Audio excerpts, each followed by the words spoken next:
Good evening, everyone. We're here for a City Council meeting on February 6th, 2017. We'll start with a roll call and determination of quorum. Nordstrom. Here. Drew. Here. Solomon. Here. Doyle. Here. Estes. Here. Scott. Here. Laurenti. Wright. Here. Modrick. Here. Roberts. Here. We have a quorum. Thank you. And now we'll have the invocation by Bishop Troy Carr, followed by the Pledge of Allegiance.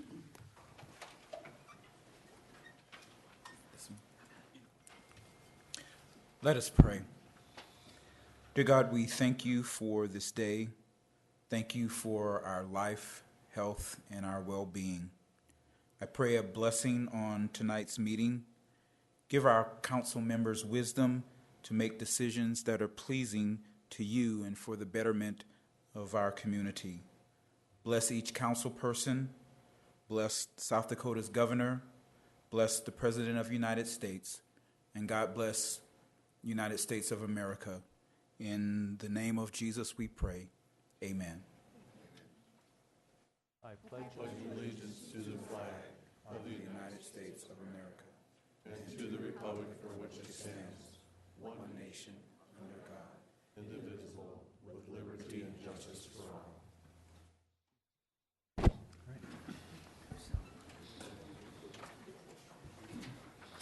Now on to the adoption of the agenda. And before we get started, I have a couple suggestions to move item number 46 to number 1A. This is an appeal on a snow citation, and the second suggestion is to move the executive session to the end of tonight's meeting because of the extended time it appears it's going to take, and we've got a room full of folks who probably wouldn't want to sit through that. So if okay, we have a motion by Charity Doyle and a second by Jerry Wright. And all in favor, any other changes? Aye. Okay. All in favor of the adopting the agenda with those two changes, say aye. Aye. Opposed? Okay, motion carries. Thank you. Now we're just going to have a brief award and recognition out front.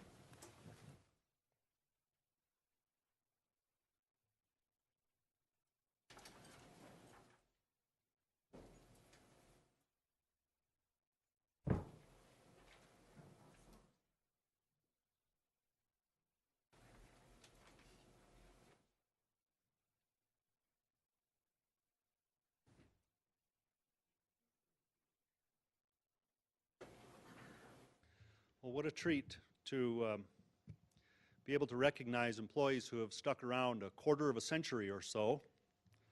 Not that you're getting old or gray or anything, but I mean, that's a long time to be in one profession, and that's part of what makes Rapid City great, and the agencies within city government, the dedication and the fortitude that would propel someone through a long career like that. So I'm going to turn this over now to Interim Fire Chief Rod Seals. Well, I promised Tyler I'd keep this short because he's a man of few words as well, and just kind of wants to get the certificate and I think get a picture and hit the road. So a little bit about Tyler. He began his career January 6, 1992. He was promoted on January 10, 1996 to firefighter medic journeyman. And on June 1st, 2003, he was promoted to lieutenant in operations. Tyler currently serves out at Fire Station 8, which is at the airport. A little bit about him. I've had the honor and privilege of serving next to Tyler for all of my career. And he's the type of person that we've always referred to as the natural. We could pull up and there'd be flames shooting out of buildings. There'd be the worst car wreck you can imagine. And he would hit this calmness that would just set the scene up for success. And it's just an amazing ability that he's always had. I thank you for everything you've done for me in my career. And certainly thank you for the 25 years of service that you've provided the citizens of Rapid City.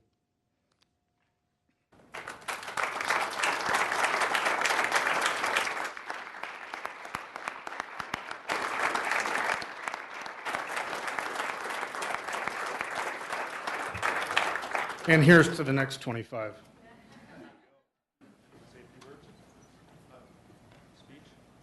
Speech. Like everybody says, time flies, and it has. It's truly been an honor to serve for me. I work with some of the greatest men and women you'd ever meet. It's been a pleasure, really.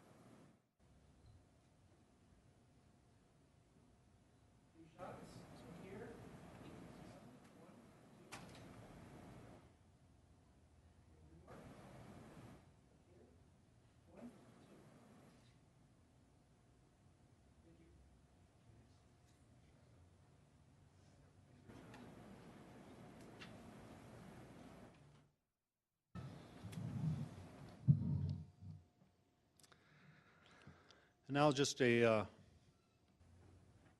moment of personal privilege. I'd like to recognize Mayor Dave Gray from Hill City, who recently passed away this weekend.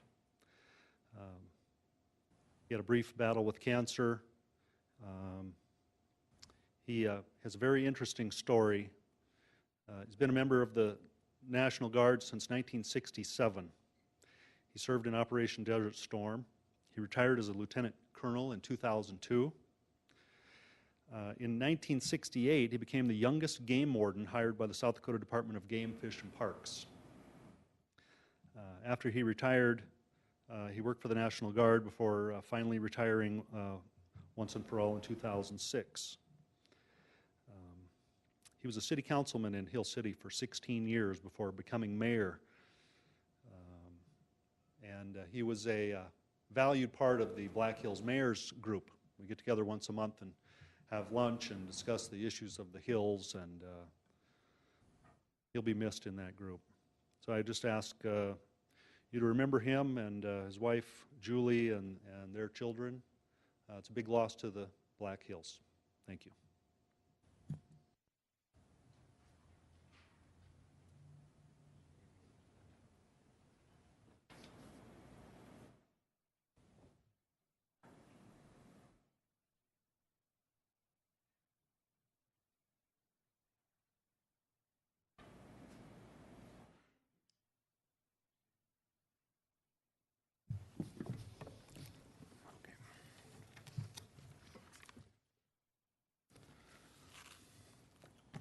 Okay, now we're on to general public comment. Item 46.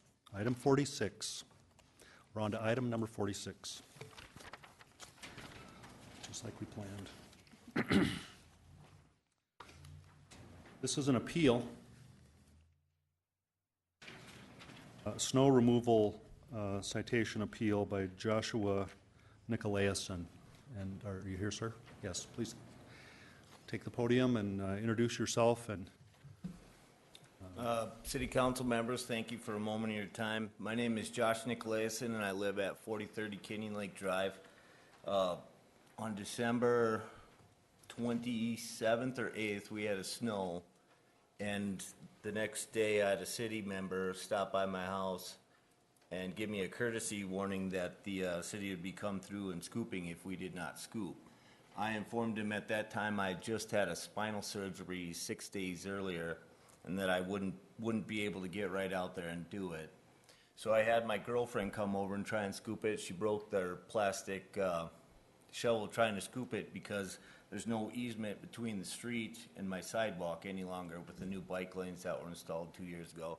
So the plow plows it over and it freezes hard. So 2 days later, there's a gentleman out there, 4 gentlemen with a skid loader scooping it. So I'm on unpaid leave from work right now, recovering from my surgery, and I went down and asked them who they were with, and they told me that they were with Cricket Lawn Service. Now the gentleman that owns a triplex on the corner, he knows I'm a disabled veteran, and sometimes he tells them to go ahead and scoop my driveway as well. So I took it for face value that they were a privateer with the landlord next door. So later I received the bill for the $127 for the snow removal, and spoke with code enforcement for it. They were able to release me of the $42 admin fee, but told me that the $85 fee was already paid to Cricket Lawn Service. And I guess my question is, because I'm ignorant of the code, is there something in the code enforcement that exempts elderly people, disabled veterans, or disabled persons? Well, the answer to that question is no. There's nothing in the code that exempts anyone from that. And then I guess my second question is being on unpaid leave from work right now and with medical bills, would it be possible to be exempted this time from the fee? Okay, we can go to the city council if anyone has any questions or comments on the issue.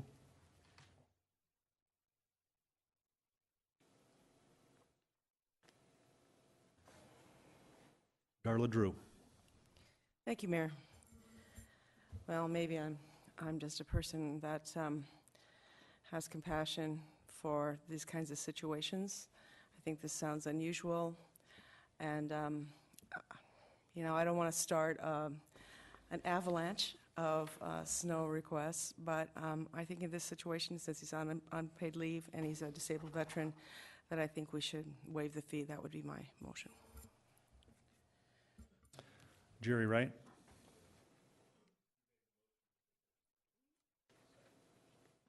Okay, we have a motion and a second to waive the fee of $85. John Roberts. Thank you, Mr. Mayor. And I really feel for you. And I think that it should be taken care of and you shouldn't have to do it. It just worries me that if the city does this, we're going to have many, many, many more people that are going to come forward and ask for the same thing. And I think we're going to kind of open up a Pandora's box, and how do we really vet the people that actually are like you and are, a disabled veteran and had back surgery, and, so it does worry me that we are going to open up a Pandora's box. And, I think that maybe we could find some way to get this paid for from the community. Again, kind of like with the Front Porch Coalition, how people opened up their wallets and poured out their money when we wouldn't, give them their money. So, if this council would like to consider that, I will open up my wallet right now and give this gentleman $20 if maybe we can get it off the council tonight. Anyway, thank you very much. Mayor, council, may I take this? Gary Brown. As a fellow vet, send me the bill. I'll pay it. Yes, sir. Take care of it, John. Thank you, Mr. Brown. I appreciate that. This case is closed. Thank you. Okay, motion to acknowledge and a second. So this will remove the motion on the table, and we'll just acknowledge this as being a done deal. All in favor of that motion, say aye. Aye. Opposed? Motion carries. Okay, now we're on to general public comment, a time for the members of the public to discuss or express concerns to the council on any issue not on the agenda. Action will not be taken at the meeting on any issue not on the agenda, except by placement on the agenda by unanimous vote of the council members present. So I have a few speaker request forms here, and when I call you, go to the podium, and you'll have 3 minutes to address the council. And first we'll have Joe Forgy.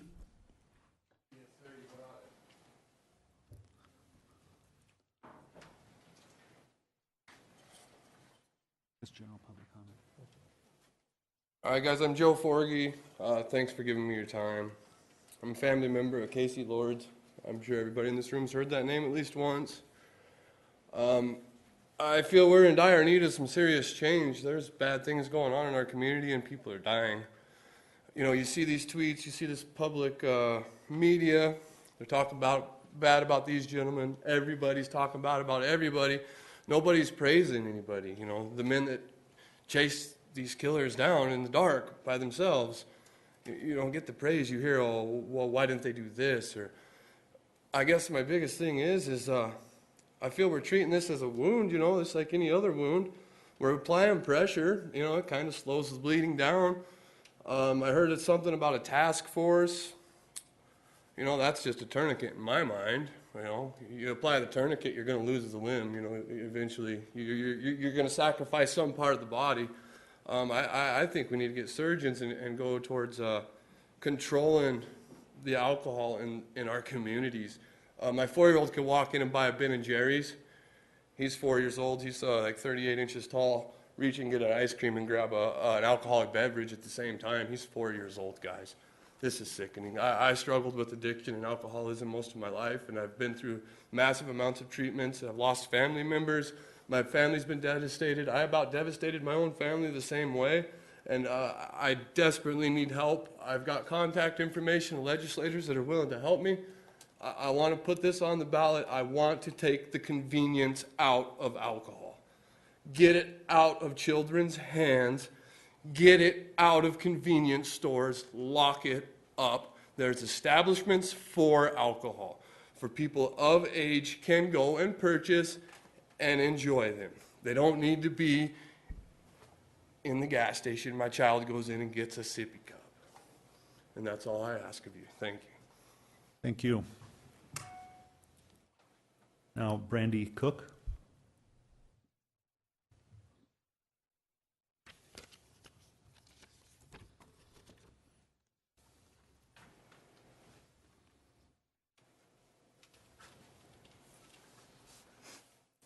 Okay, my name is Brandy Cook. I have the same comments as Joe, and I'm sorry this is going to be extremely hard for me. I'm here tonight to talk about the alcohol sales in convenience stores. I understand that taking it out is probably not possible, but I feel that it needs to be a little more controlled and not as easily accessible. On June 18th, the loaf and jug robbery was one of my family members. And I just think that there's ways that that could have possibly been prevented.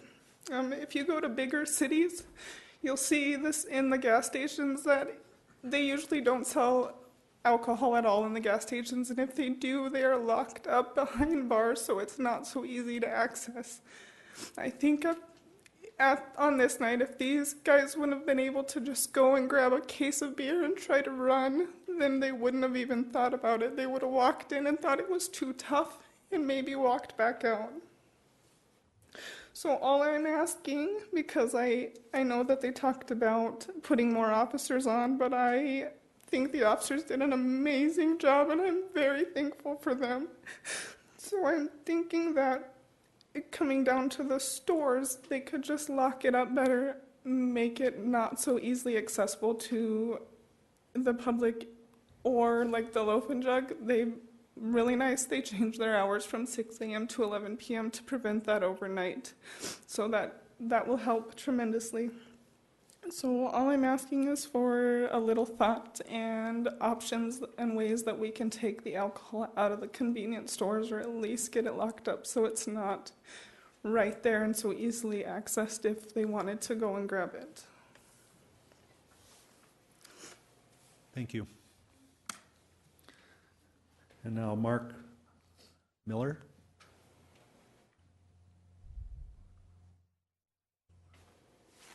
How do you do? I'm Mark Millar.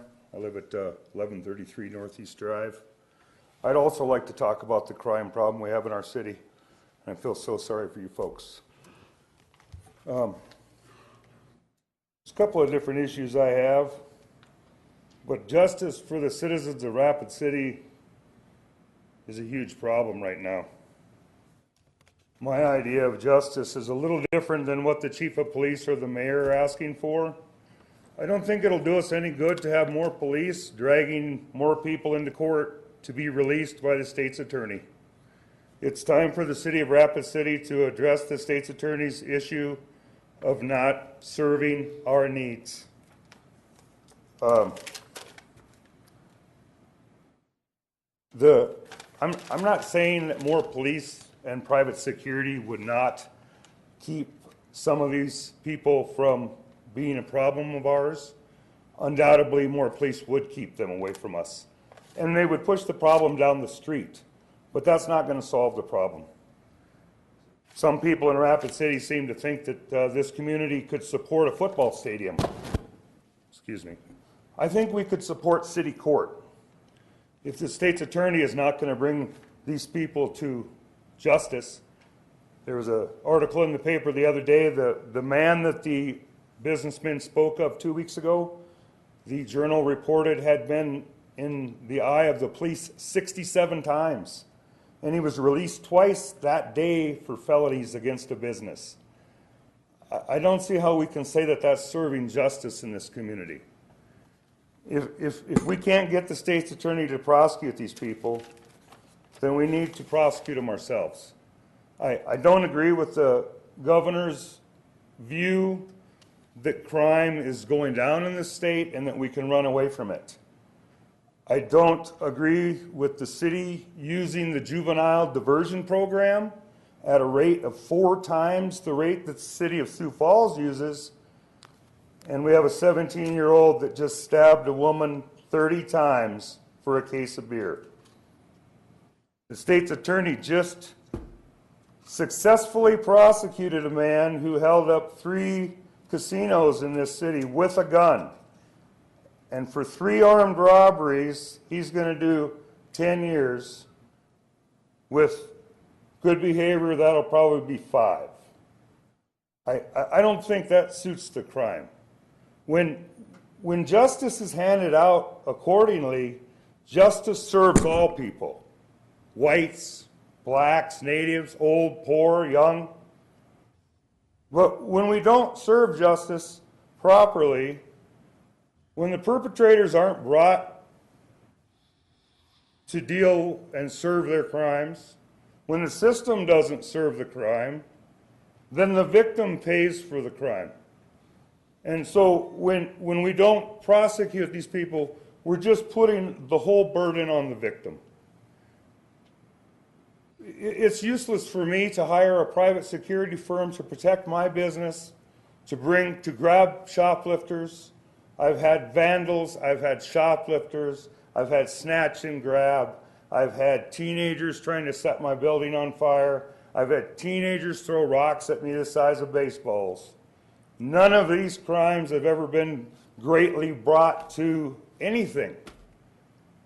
Hiding from the responsibility of dealing with crime is not going to solve the problem.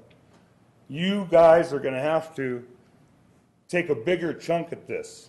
Because I don't think we need a 10-story building downtown on a parking lot, but I do think we need justice in this community. And we have a huge problem. Thank you. Thank you. And now we're on to non-public hearing items, items 2 through 46. We'll open public comment on items 2 through 43. And we have no speaker requests for those items, so we'll close that public comment period, and we'll go on to consent items 2 through 43. Does the council have any items to remove from the consent calendar? Amanda Scott. Thank you, Mayor. I'd like to pull item number 24 simply to abstain from that item. Okay, Darla Drew. Item 27. Richie Nordstrom. Item 28.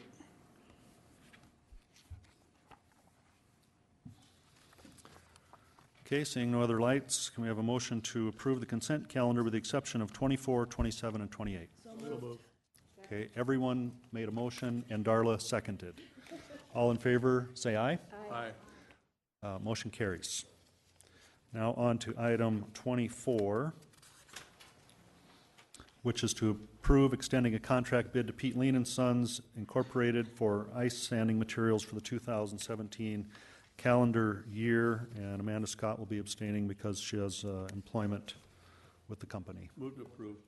Okay, motion to approve by Estes and second by Solomon. All in favor of approval, say aye. Opposed? Motion carries.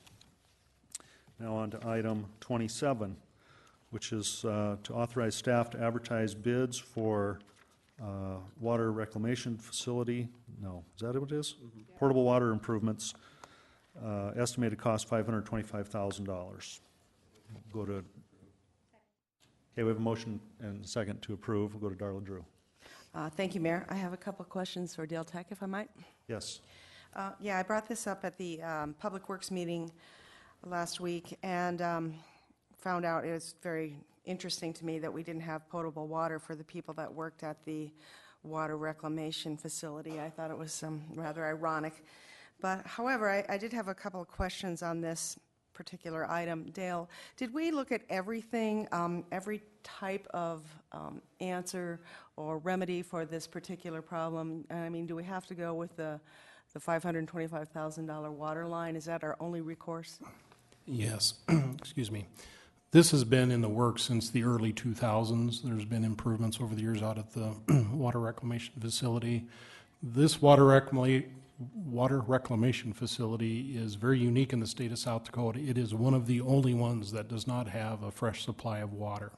And the water isn't used strictly for drinking water for the people that work there. There are many processes in the plants where they have to take equipment down and clean the equipment. Well, what they're using is recycled water. And to be able to use that recycled water, they need to have an entire pumping system for that recycled water, which costs tens of thousands of dollars a year to operate. Not only that, the water reclamation facility is one of the larger users of electricity in the city of Rapid City next to our water department. So the possibility of fire out there is very real. So we have really no fire protection available. So this will also solve the fire protection issue that we've had since that plant was built. So as far as any other water systems in the area, Rapid Valley Water Sanitary District, this is outside of their service area. They don't have any water mains anywhere near there. With the recent expansions that we've done for the airport water projects, we now have a sufficient supply of water where we can extend a water main to the water rec facility. It'll also provide opportunity for other properties adjacent to that to hook up to it in the future. So it's not just for water rec, but it's for the future of the growth of Rapid City as well. So there is a possibility of developments in that area, not, in 5 years, but 10, 20 years, that we'll be looking at that as, Absolutely, yeah. yes. Okay, well, thank you for answering my questions because, this was an issue that was pretty important to me. I wanted to find out exactly why we're spending this much money, if there was some other kind of an answer for the problem. But obviously, you've looked into this for what, is 16 years now? 17 years? So thank you very much for your information, and I yield.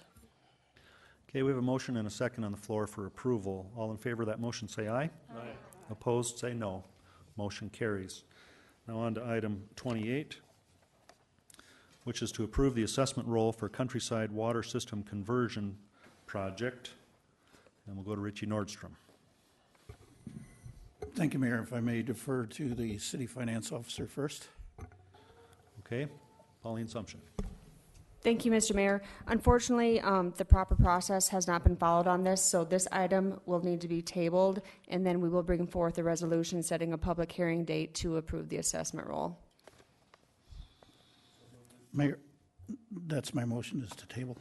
Okay, we have a tabling motion. Is there a second? Jerry Wright.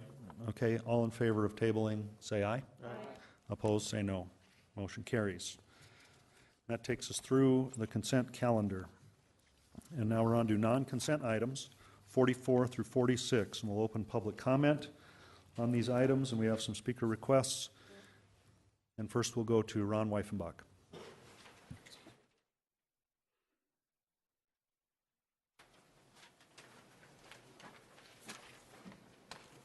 Ron Weifenbach, 4153 Augusta Drive in Rapid City. I won't belabor the item because I really don't think I can add anything more to this item other than what the city attorney has set forth in his memos or what is called for by the state of South Dakota or the federal government when we come to due process. But I wanted to make sure that there's no confusion, that this has not ever been thought of being applied to anything but a quasi-judicial hearing for the fair treatment and due process of somebody involved in one of those specific hearings. Nothing more than that. It obviously wouldn't apply. So just wanted to clear that up, and just say that I can't add anything to what your city attorney can already tell you guys, is that we're just asking for you to adopt this doctrine, to bring forth a situation that I don't think any of you really realized existed. I know that my period on the council didn't know that it existed either, but we really can't do anything about the cows that are already left out of the barn. So I'm hoping that moving forward that we can change the policy, make it clearer, and make sure we're operating under state law and federal law. So people that come forward with a quasi-judicial hearing are treated properly and fairly. So, thank you. Thank you. And now we'll go to Bill Freitag.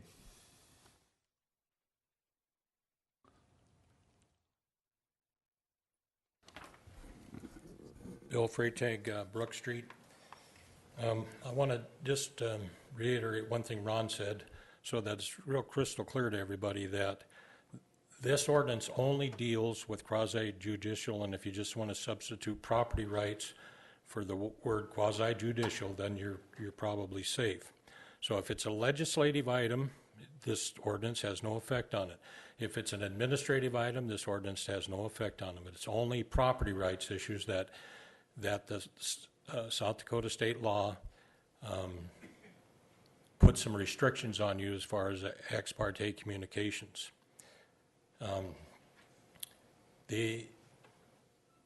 When Joel and I worked on this,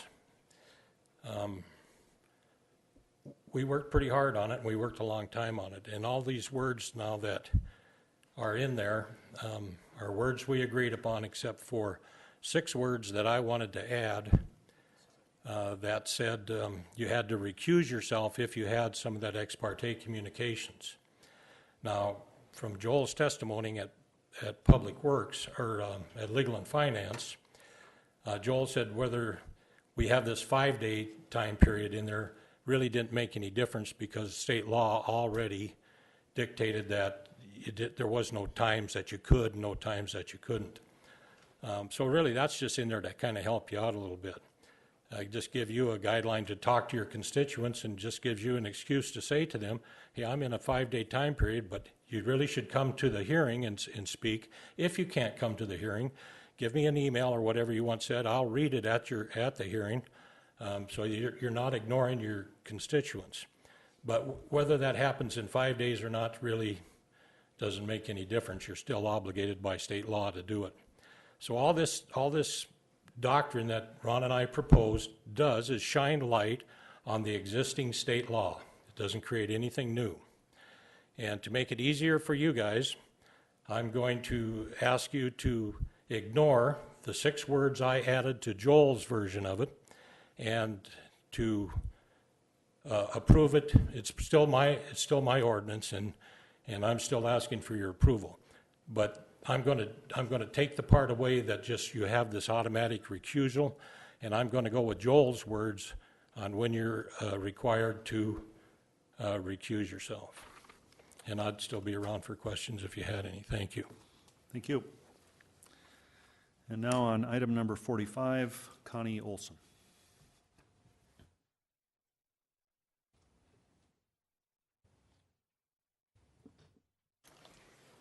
Hi, my name is Connie Olson, and I'm the Development Director for Youth and Family Services. I want to thank you for the opportunity to visit with you tonight. And I'd like to begin by expressing our deep gratitude for the benefits that the Vision Funds have provided to our community over the years. These funds have enabled us to envision possible solutions to some of the problems in our community. And they've enabled us to pursue ways to come together to meet those issues. And even though YFS was not received or didn't receive funding in our last year's request cycle, we deeply appreciate the opportunity to submit our proposal, and we are very pleased with the things that were funded. We know that those are going to really impact our community in a very positive way. I'm really here to ask 2 questions. One, will the council and the mayor be making Vision Funds available for her application in 2017, funded in 2018? And is there any way that those decisions and the application process could be expedited and start earlier in the year? YFS has an important reason for making this request. We have a strong start on our campus expansion campaign. We've already acquired our land that we need, and we've secured about $4 million in funding toward our project. The next phase of our overall funding plan includes acquisition of new market tax credits of $2 to $3 million. Vision funds are essential not only for YFS to qualify the larger amounts of the new market tax credits, they are essential for us to receive the new market tax credits at all. Without the Vision funds, we will not be able to receive the new market tax credits and the $2.5 million of these credits that they generate. Last year, we made a mistake by asking for $4 million. It was too large of a request considering the high number of proposals submitted to the city and the fact that the funding was only committed for 1 year of time. We have reworked our plan, and we've decided to shelve the second floor of our facility expansion project for now, and that will save about $2 million. So when we do submit the application, if it's available, we will be asking for $2 million rather than $4 million. This past year, we had to forfeit the new market tax credit allocation because the parties that were interested in our project thought it was too risky because we didn't have the $2 million in funding from Vision funds. This year we have 3 entities that have expressed interest in our project, and yet they tell us that without a commitment from the Vision funds, they will not be able to move forward and support our project. So when we, over the years, we've been able to rely on the city for your support, and together we have really been able to meet some really important needs. We know that this project is going to help with childcare, for middle school programming, for the meth project. We're not asking for special treatment. We're just hoping that you will expedite the process so that we can start the discussions earlier. Thank you. Thank you.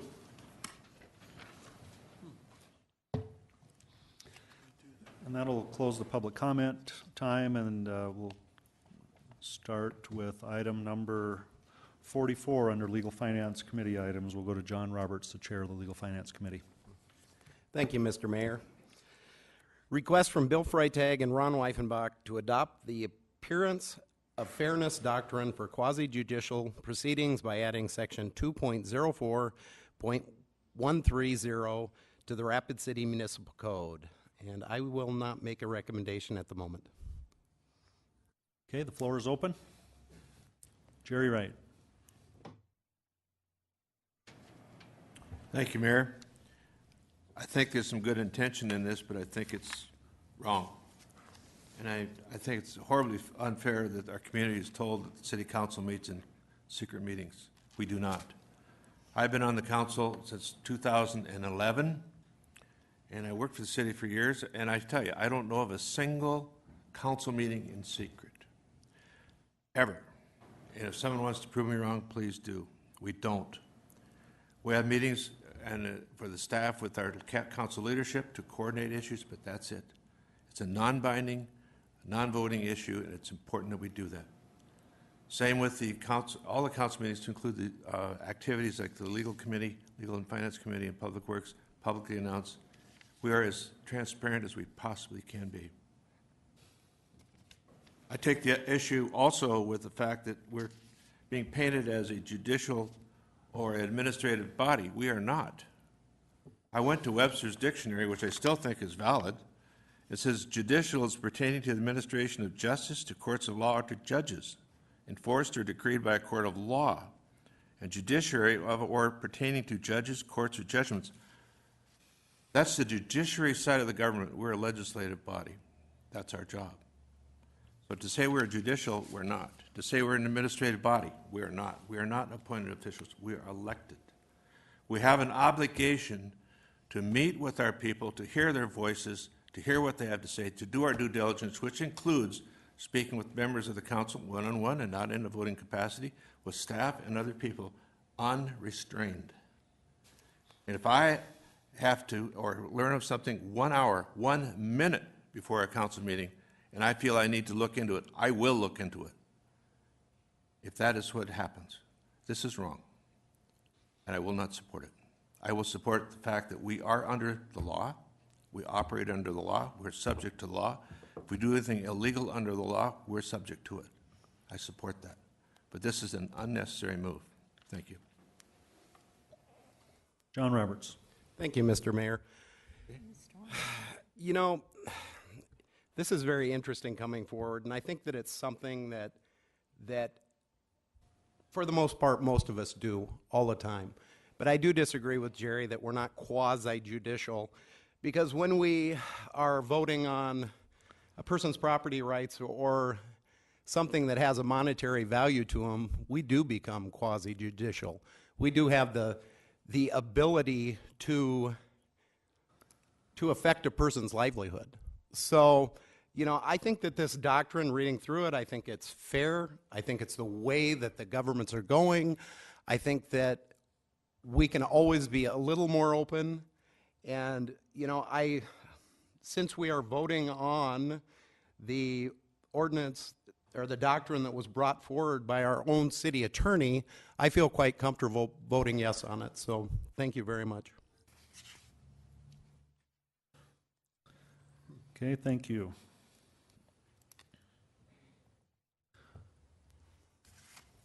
Did you want to speak again? Well, nobody else is speaking, so I'll make a motion to approve.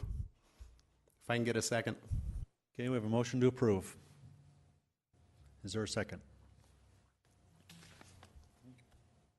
Is there a second? Okay, this issue, okay, there's a point of order. What is the question?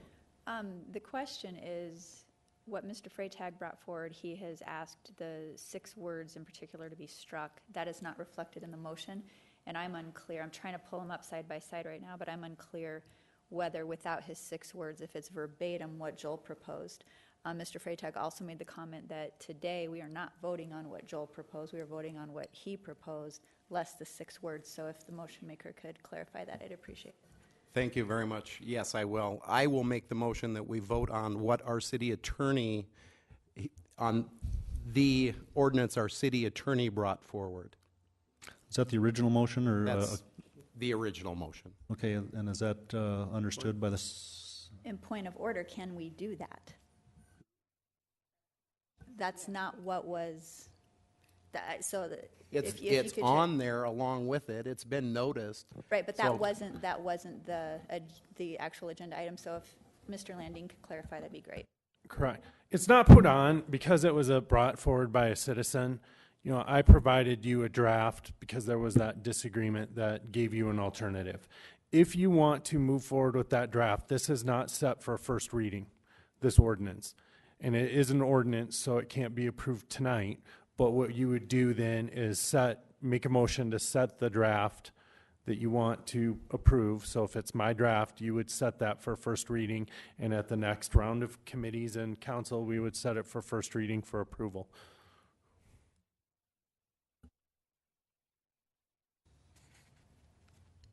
So is the motion inappropriate then? Is a motion out of order since it doesn't address that specifically?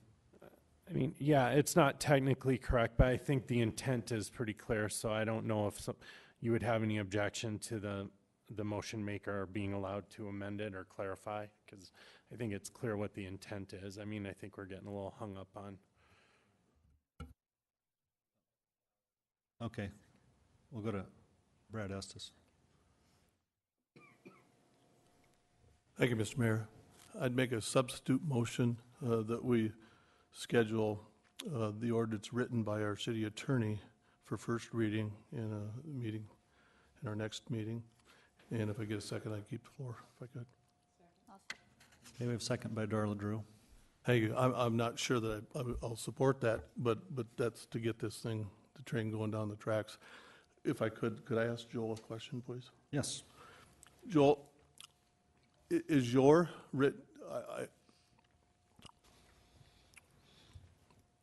are there significant differences between the state law and the document that you wrote? I don't believe there's significant differences. Since the motion is to set it for first reading, if you would like, what I will probably do is try to provide you an attachment when this comes forward for first reading, that if I feel there's any differences or deviation from state law, I'll highlight that. And I guess you can decide if you feel those are significant deviations from state law or not. Thank you. I guess as a council, I guess that's what I would like to see. You know, listen, this whole, being a city council person is a learning process every day. And we've got city ordinances that I don't know verbatim. And I knew that there was a state law, and this is just kind of like getting hit alongside the head with the baseball bat to remind you that you know, the rules of procedure. I hope that I've treated people fairly when I've guess I've done it in there. You know, I guess I feel like each one of us brings something to the table, and it's probably doesn't relate to this, but we all have diverse backgrounds, and we were voted here for a reason. And you know, I've had TIFs, I've had sidewalk variances, I've been forced to put sidewalks in, I've platted, I've got drainage easements, I got major drainage easements. In real life, I've experienced almost everything that relates to property rights up here.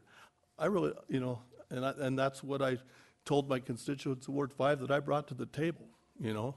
And if I egregiously do something wrong and harm somebody, the state law allows them to have recourse against me.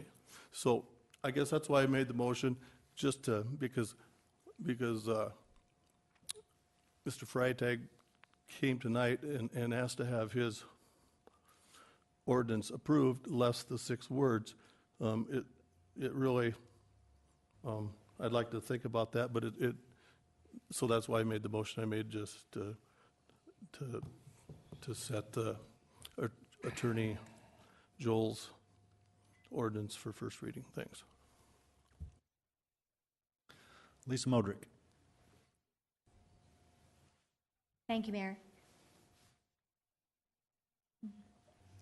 I like what was said in a debatable way because what I see here is the strongest words are that we do already have state law in effect, and what we would be asking Joel to do is to rewrite on top of writing what state law that we abide to is already at. And you know, we're in a time in our country, we're a time in our state, and a time in our city where we're building trust, and we're trying to delayer government on top of government, and we're trying to build it so that we're all working fairly and into the right direction. And so if we begin to piecemeal the directions from within the job that we've been hired to do by the citizens that have voted for us, and we begin at this status of ordinance, I can see a number of ordinances that could be continuing to come through by citizens who would want other ordinances in place. We had the conversation through general comments about our safety and the ideas that the individual citizens may have about that, and so perhaps we're going to see an ordinance come from a citizen on that. This just continues that process, and you know, I like to see that there's a problem that we're working a solution on instead of creating a problem that I don't think we feel exists.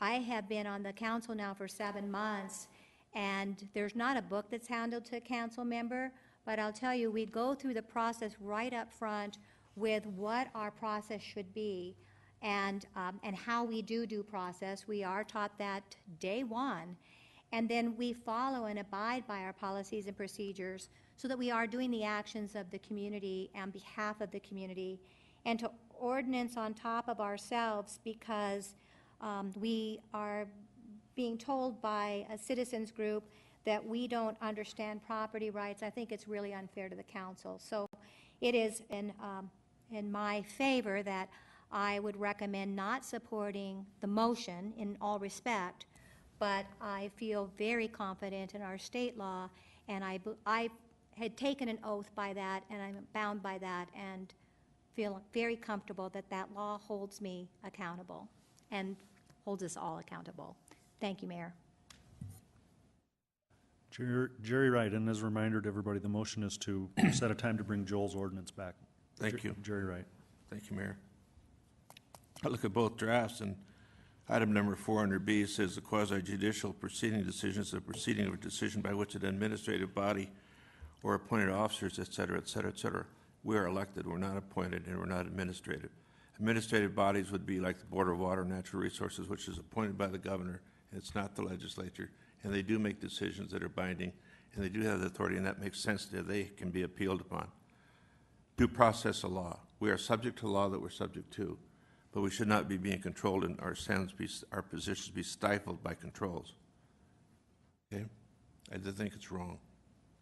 Thank you. Okay, motion on the floor is to set a time to bring the city attorney's ordinance forward, and we'll go to Amanda Scott. Thank you, Mayor. I can support if it doesn't take a whole lot more of Joel's time, because I think staff has worked with Mr. Freitag and Mr. Weifenbach on this, and as I said at Legal and Finance, I appreciate the spotlight that's been put on this, because I do believe that every city council member has to, first and foremost, look themselves in the mirror and be able to know in their heart that they've done the right thing by all of our citizens. So I can support the motion on the floor to bring this back. I'm not so sure I can support adopting an ordinance if it's that close to state law, because I think we're already governed by state law. So, Mayor, if I may ask the city attorney a question. Yes. Joel, you said that you would go and do a comparison based on the ordinance that you've written up, based on what Mr. Freitag and Mr. Weifenbach have brought forward, and you worked with them on this, and you would compare it to state law. I know that you've done some comparison. Do you estimate it's going to take a lot more time on your effort? Because if we're that close to state law, I don't know if I really want the city attorney's office spending any more time on something that we're already abide by. I don't think it will take me very long to do a comparison. All right, thank you. I can support letting the city attorney's office bring this forward. If there's not a lot of variation, I highly doubt I will support adopting another ordinance. Thank you. Okay, motion is for approval to bring forward the city attorney's ordinance at an upcoming meeting. All in favor, say aye. Aye. Opposed? Here. No. Roll call, please.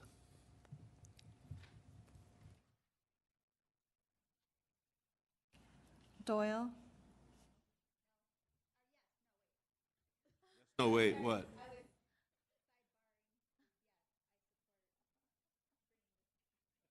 Estes, Scott, Laurenti,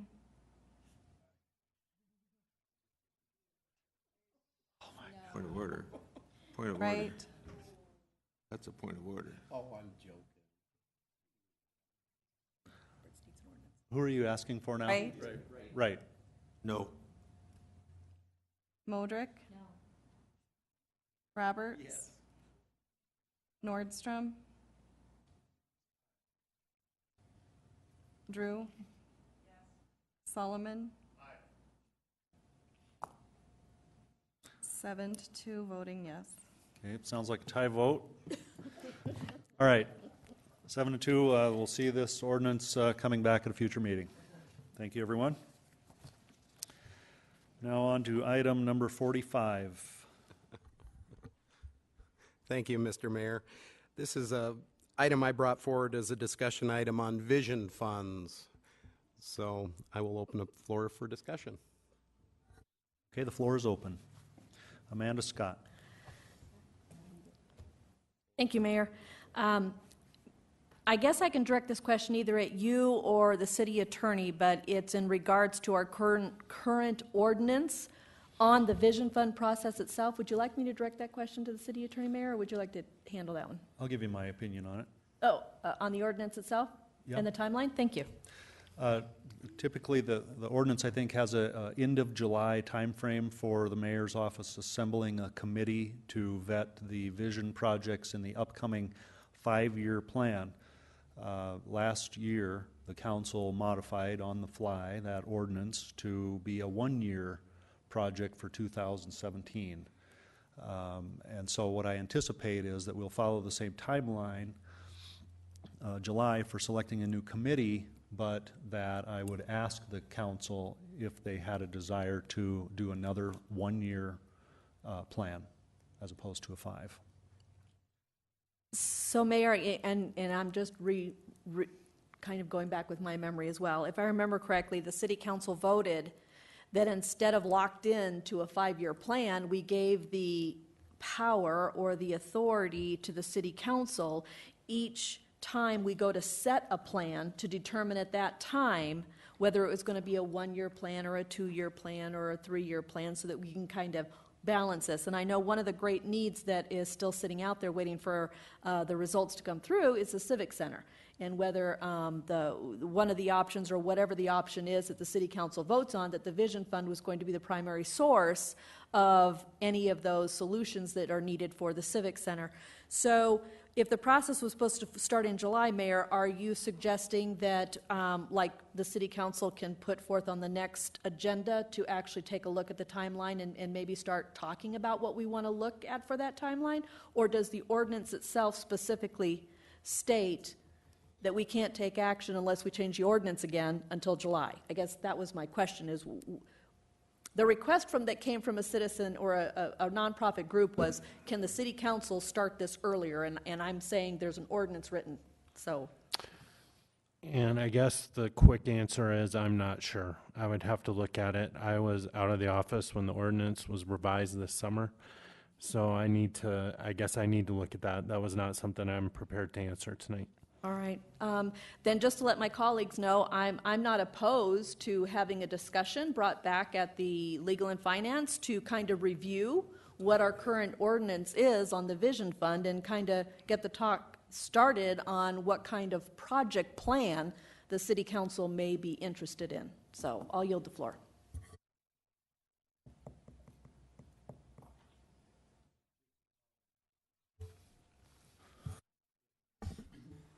Jason Solomon. Thank you, Mr. Mayor. I appreciate Alderman Roberts bringing this up. I think it's a fair question to ask about the timeline. The YFS, while there's no guarantee they would receive any vision funds, they would like at least to have an opportunity and not to lose out on $2.5 million in new market tax credits. So I would be open if it's allowed, based on the research from the city attorney, I suppose, to begin the process sooner. My only concern is it matter that there's an election right in the middle of all of that, and that this is, I think generally it might be done in July because it's after an election and it gets a little less politicized out of the whole issue. That's my only hang up, is we have a mayoral and city council race at that same time. And that's, if there's anything for us to consider in the timing of the issue, is I'm all for doing it sooner, but that's something I guess I'm just kind of putting out there for us to consider as well. I want to make sure that this is done well. This last year was done excellent, the process, and I don't want to see us get this wonderful process, I guess the waters of it muddied with the political season. So with that, I will yield the floor.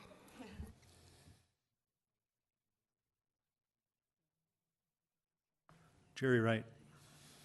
Thank you, Mayor.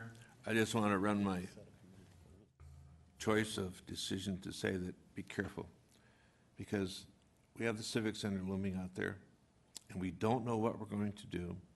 We do not know what it's going to cost. And if we are to get into the funds that are available for us to retire that debt and pay that bill, it could jeopardize some options we may want to exercise. It may be not just the amount, it may be the terms, the time and length we want to retire the debt and so forth.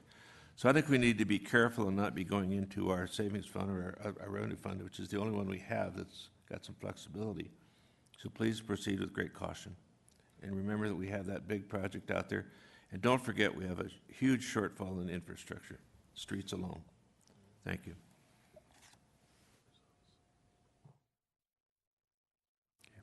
Richie Nordstrom. Thank you, Mayor. I have the same concerns. In addition to that, one other factor to take a look at, and I agree with the rest of the council members' concern for rushing this along. The other concern that I have is the sales tax collection that's coming in right now as well. If you've noticed in our reports that we've seen tonight, is that it's less than 1% what we're getting, so of what we had for last year. So that's another concern that we should be addressing as well. So let's not rush it. Thank you. John B. Roberts. Thank you, Mr. Mayor. I'm glad you got that right for a change. Thank you. I appreciate that. You know, I think if we move this up a few months, if we possibly can, And we do have to have Joel look at the ordinance. So first, even though I started speaking, can I make a motion? No? Brad's saying no. Okay, I was going to make the motion that we bring this forward on the next Legal and Finance Committee meeting with the city attorney looking at the ordinance and seeing if we could even do anything with it. But that being said, I don't think we're going to have to worry about the political season on this. If we do move it up a couple of months and we set up a committee anyway, we're out of it. The committee is the one that's going to be making the decisions. So I think that takes the politics out of it.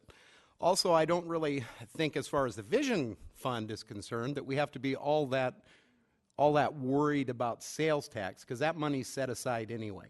If we don't get another $250,000 or $300,000 next year, it's not money we're depending on anyway, right at this point. And then my third point I want to make is, you know, even if the Civic Center does come back, and it's within that half of the Vision funds that we're planning on bonding for possibly anyway, I think that at this point, if we have $18 million in the bank, as low as bonding rates are right now, we'd be foolish to use that money on the Civic Center. We should bond and use cheap money when we have the opportunity. We all know the Fed's planning on raising interest rates again. So as long as we can get cheap money, we should use cheap money and use what we have in the bank for other projects like possibly streets and infrastructure. So anyway, that's just my opinion, and thank you very much. Charity Doyle.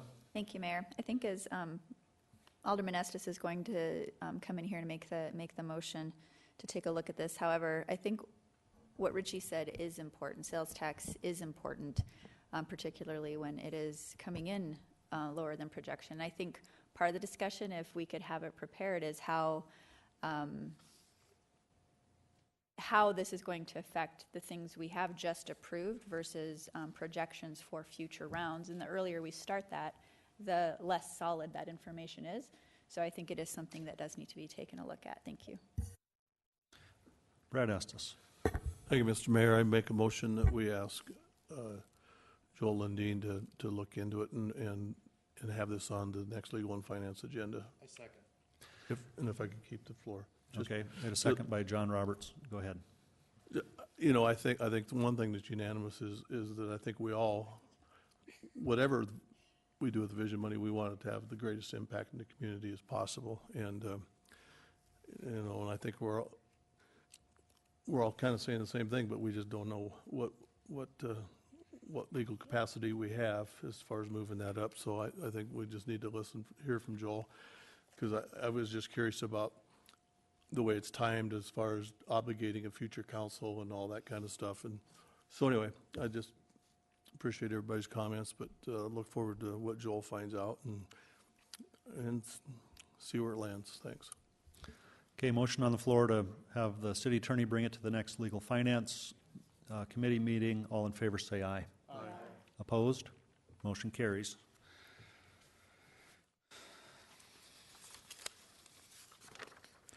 Now this takes us to public hearing items 47 through 56. We'll open the public hearing, and we have some speaker requests on item number 56. And first, we're going to start with Peristov. And ask you to say your own last name when you get up there.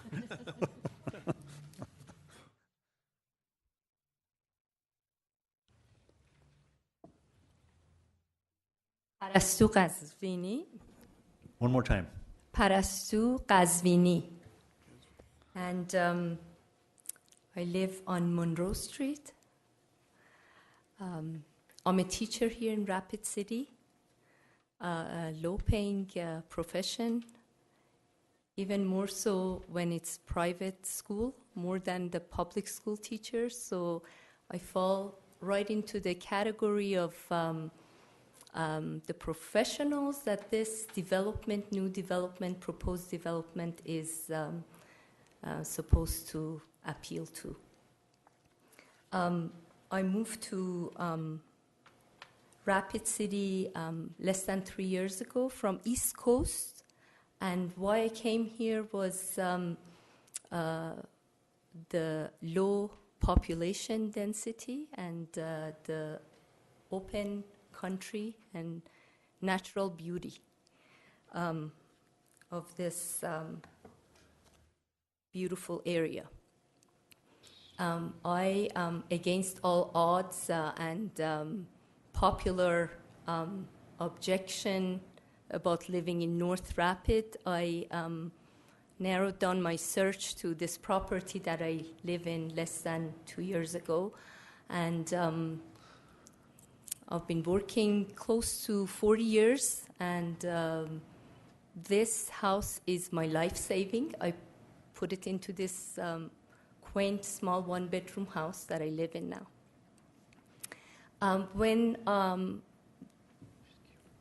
First of all, I hope it's not too late in the game to bring up my concerns. If I've known that Mr. Mayor was behind this and vested in this, I probably would have reconsidered this appeal. I hope that you all give it a chance, to hear my concerns. Because I know as a teacher, when parents raise issues, we might at first be like, oh, here we go again, though we are technically the trained professionals, but nobody's more vested in their children than the parents. So when they come to bring issues up, I always would like to put myself in their shoes and be like, I really do need to listen to the concerns. Same thing with this project. I know a lot of time and effort and planning went into it already, and I appreciate this time that the council members and Mr. Mayor and all the citizens here are allowing me. And I just think it's important to see this project from where I stand. The reason I narrowed down to this tiny house on Monroe is because of the very unique setup and landscape of this small block, city block. There are technically 4 big lots at each corner, and all of those are corner lots that share 2 streets. The only house on the block is my house that is kind of cushioned between other properties. And honestly, ever since I got this and more I looked into it, more I got concerned about this 3-story high building or 2 buildings going up in the corner of Dilger and Monroe in this small block. Ever since I've been driving around and trying to look at 3-story buildings and be like, oh goodness, my window is going to be look into this, huge wall. And I was able to go out and use tape measure to see where the building will stand and all that, but with the height, I had a hard time envisioning it. Finally, I looked and I found out that the wooden electrical poles are 35 feet high, and then I looked at it and I was like, oh my goodness, this is a disaster. My west side of the house has windows to different parts of the house that I might as well just close them up because I'll be looking at a wall once this building's going to be erected. I noticed that the sun sets a couple of hours earlier in my house if the building is going to be up. I've actually kind of tried to calculate and see the angle of the sun, and the older I get, more sunlight I need, and my only pleasure after coming back from work home is to look out that west window and see the sunset just going down the hills. I have a beautiful view of M Hills, and I indulge in that. I really, really enjoy that, and just losing that, it just breaks my heart, you know. I've been talking to the city planner and dear Miss Joy here that I'm a big proponent of affordable housing. I've always been. I come from I'm a teacher, but my original line of course of studies has been architectural space planning and interior design. So I've always been interested in buildings and designs and city planning. So I never thought that I'd be tried this way, and I don't want to be a hypocrite that now that this proposal of affordable housing is coming next door to me, for me to turn my back to it and oppose to it. So I had to do a lot of soul searching and see where my intentions, reside regarding this. So I just would like all to give this appeal a chance. So I'm going to bring up a few concerns that I have, if I may. Ma'am? Yes. There's some other speakers, and we haven't actually gotten to the item yet. So while we're talking about the item, the council people, if they have further questions, can call you to finish your testimony. Sounds great. Okay? Okay. Thank you, Mrs. Gazvini. Thank you. Now, Chuck Roush.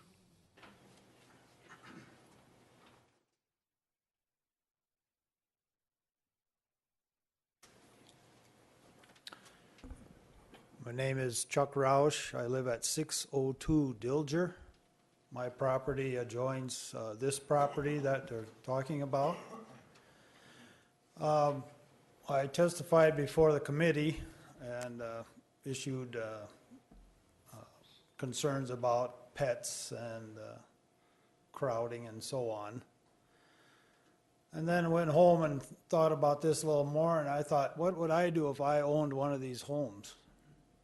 I would buy this home, and I would have this nice garage right underneath my kitchen, and I would close that garage up just as soon as I could and convert that into living space.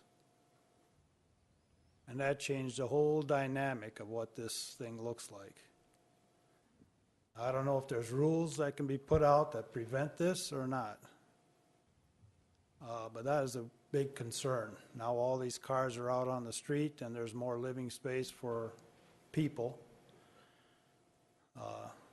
Theoretically, the value of my house goes up because I've got, 400 more square feet of living space in there. On the other hand, it pushes everything outside, the cars, for example, for sure. And what else do I store out there? The other concern was, and I guess it is not allowed, but outbuildings. I want to buy me one of these little yard sheds or something to throw my stuff in. Now, do I get to put that up there or not?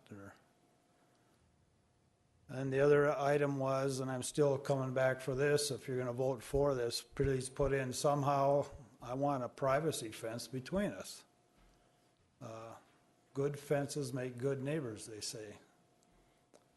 And of course, we asked for one at the committee meeting, and she said, no, we can't afford that. So this all kind of changes the framework of this thing. Having said that, I would say there could be worse things done, but this is a lot that was a one-house lot, and then at one point there was a small house in the back. And my experience with that is it starts out with 1 or 2 renters, goes back down, goes up and goes down, but there's as many as 6 people in that house, a 1-bedroom house. So what are we bringing into North Rapid again?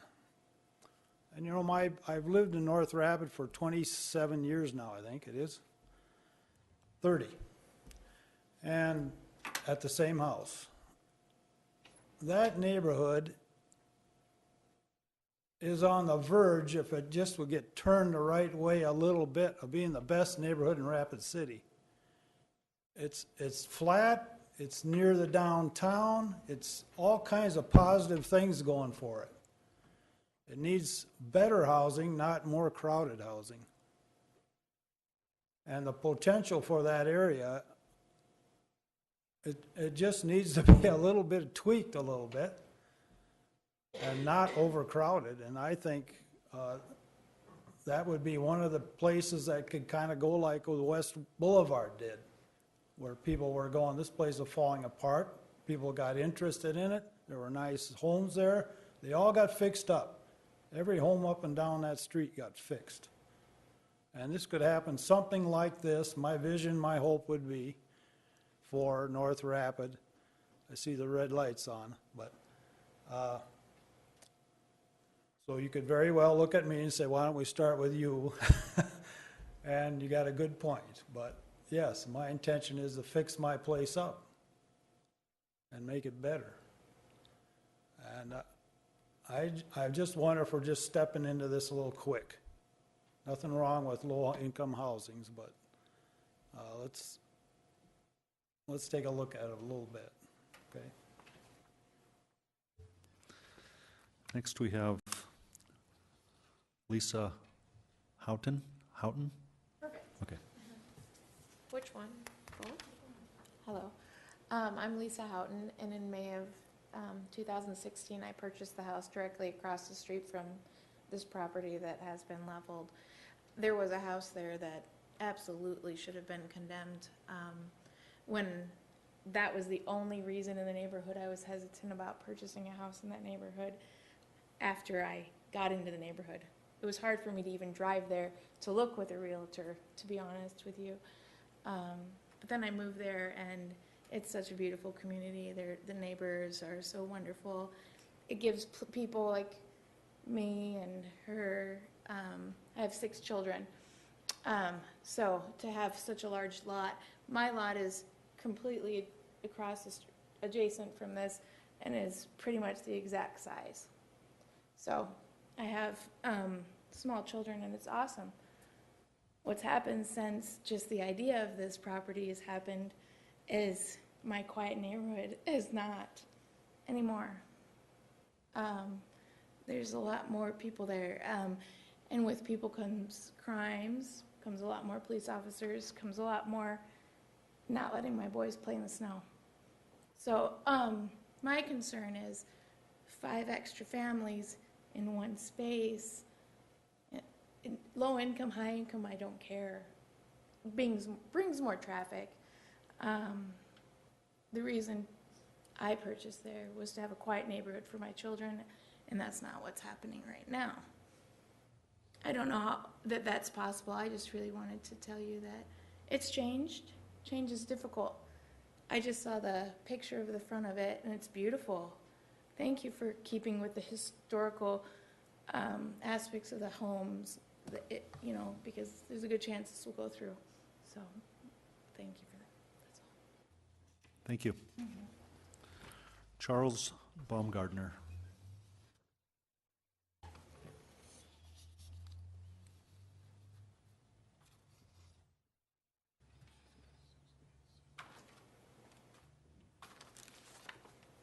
Yeah, Charles Baumgartner. I actually live at 602 Farlow, and I own the property at 620 Farlow. But my concern is with these tiny houses. I personally think it's kind of a fashion deal. The houses, to build these small little houses. When you see these on these shows, they're normally individual units on their own lot. They're not all crammed together like sardines. And I'm afraid when you build these tiny houses, and they're going to be owned individually, that we're actually going to be building slums. The least maintenance of one unit is going to affect all the other 5. So think about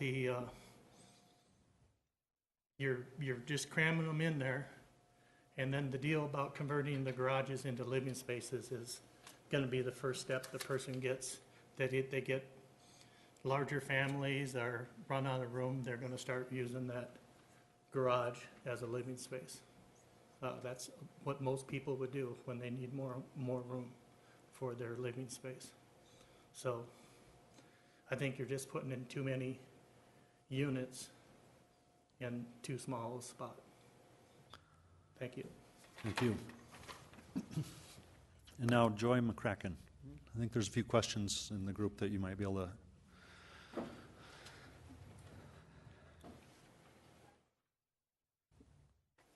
Joy McCracken, Executive Director for NeighborWorks. As I listen to the comments that have been made, I agree with one thing for sure. It's a lovely neighborhood. NeighborWorks has been working in the North Rapid area for over 6 years. We have engaged the residents of that community. We have built community parks. We have built community gardens. And we've worked really hard. We've built homes. And we've worked really hard to bring up the standards of the North Rapid. And we believe that's happened. And it's going to continue to happen. And I was asked why we chose this lot. We chose this lot because it is in a lovely neighborhood. And it is walking distance of downtown. We are going to be attracting the people working in our community and the professionals. And when you talk about low-income housing, it's affordable housing. Affordable housing is described as a person should not spend more than 30% of their income on housing. And that's the niche we're trying to hit. We have very strict covenants that will go with this. And there's the homeowners association. The covenants will restrict a lot of your concerns. The exterior of the building is insured by one insurance company. And all of the residents will take... Message is received from Marshall Goodman. That's probably the answer to my question. And so the covenants will restrict on what they can and can't do with the building. Pets, the covenants will talk about how many pets they can have and what the size of those pets are. It is not intended to turn those garages into living space because the intent was everybody has a garage because everybody does have stuff. And we want stuff. A place for them to put their stuff. We don't want sheds in the back. We don't want stuff sprayed all over. We want it to be neat and tidy and well taken care of. NeighborWorks will stay with the organization to make sure that the homeowners association is up and running and that it is well maintained.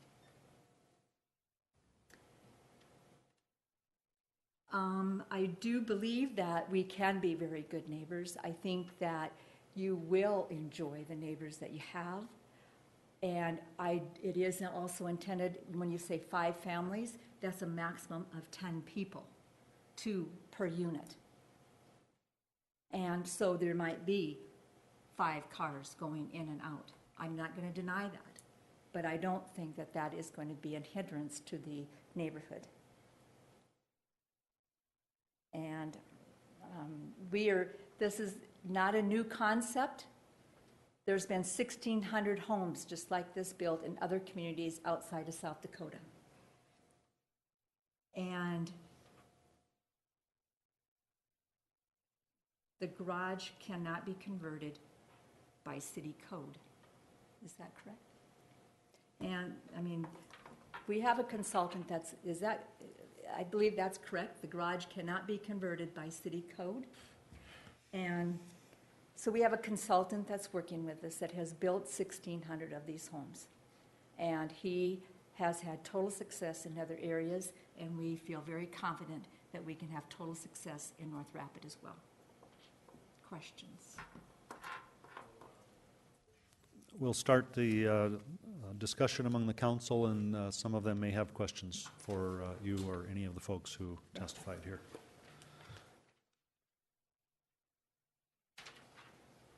And that is all for the public hearing items. And that'll take us to, consent public hearing items, items 47 through 51. Would the council like to remove any of those items? If not, could we have a motion? Okay, we have a motion to approve by Brad Estes and second by Charity Doyle. All in favor of approving the consent public hearing items, say aye. Aye. Those against, say no. Motion carries. Now on to the non-consent public hearing items, items 52 through 56. Item 52, to approve resolution 2016-104, a request by Doyle Estes and Kathy Johnson for a resolution approving revision number 2, project plan reallocating project costs for tax increment district 38 for property described as being located in the southeast quadrant of Elkvale Road and Interstate 90. Okay, we have a motion to approve by Jerry Wright and a second by Lisa Modrick, and we'll go to Brad Estes. Thank you, Mr. Mayor. I will abstain due to relationship on this item. Thanks. Okay. Motion on the floor is for approval. All in favor of that motion, say aye. Aye. Opposed, say no. Motion carries. Item number 53, approve resolution 2016-105, a request of by City of Rapid City for a resolution reallocating a project cost for tax increment district number 64 for property described as being located northeast of the intersection of Interstate 90 and Dias Avenue. Recommendation from committee was to approve. Okay, a motion to approve by Modrick and a second by Darla Drew. All in favor of that motion, say aye. Aye. Opposed, say no. Motion carries. Item number 54, second reading ordinance 6154, an ordinance amending section 17.06 of chapter 17 of the Rapid City Municipal Code, a request by Steve Winya for rezoning from general commercial district to light industrial for property generally described as being located at 1300 East Center Street. Recommendation is for approval. I'll make a motion to approve. Motion to approve from Solomon, second by John Roberts. All in favor of that motion, say aye. Aye. Opposed, say no. Motion carries. Item number 55, second reading ordinance 6155, an ordinance amending section 1706 of chapter 17 of the Rapid City Municipal Code, a request by KTM Design Solutions for A&J Meyer LLC for a rezoning from general agricultural district to light industrial for property described as being located on the northwest terminus of Seeger Drive between Dias and Elkvale Road. The recommendation is for approval. So moved. Got a motion for approval by Estes. Second. Second by Amanda Scott. All in favor of that motion, say aye. Aye. Opposed, say no. Motion carries. Item number 56, appeal of Planning Commission's decision of a request by NeighborWorks Dakota Home Resources for Dakota Land Trust for a final planned development overlay to create a townhome development for property generally described as being located at 612 Dilger Avenue. And the recommendation is, well, there's not one. So the floor is open for this appeal. If any of the council has questions, and we'll go to Amanda Scott. Thank you, Mayor. First of all, I only have 5 minutes, and there's a couple other questions I'd like to ask and pose, but I would like to ask the first speaker if she'd like to come back to the podium. And I may cut you off after a minute, but if you would like to add, since you were kind of cut off during public comment, if you'd like to finish your list of what you would like the City Council to consider.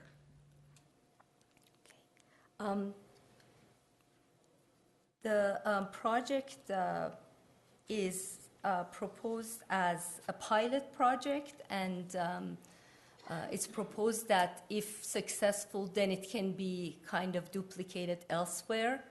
I think that leaves a lot of unknown issues that are hard to predict ahead of time.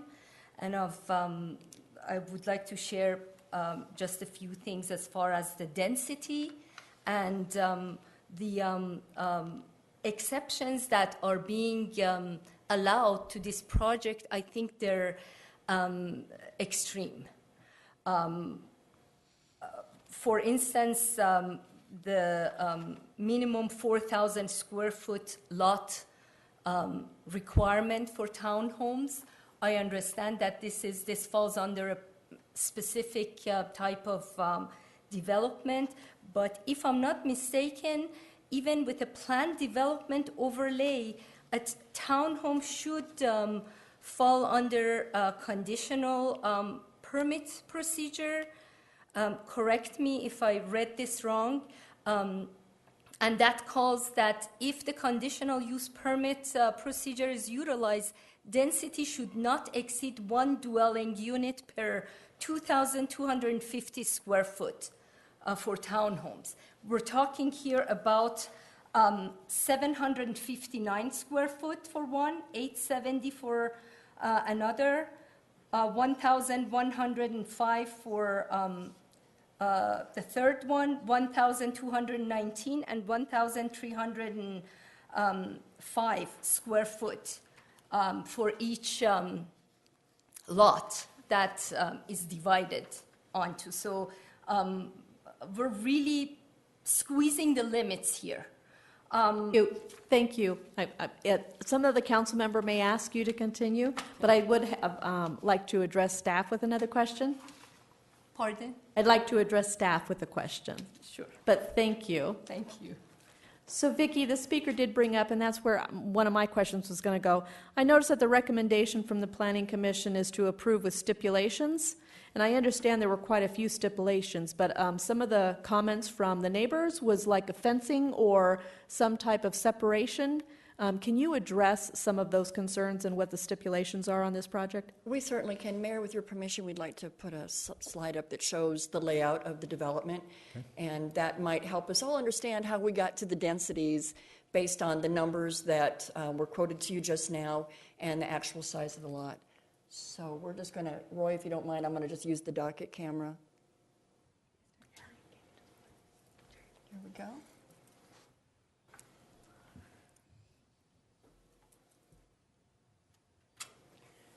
And as we look at this, this is a 10,054 square foot lot. So if we take 10,054 square feet divided by 5, it's over 2,000 square feet per lot. But as Fletcher just showed you, the actual lot that results in the low numbers that you see in the application is for the building footprint and the parking area and circulation in front of it. But the common area that's to the rear of the 5 structures, and Fletcher, if you again would point to the common area to the rear and to the east side and the west side, those are being maintained as a shared yard.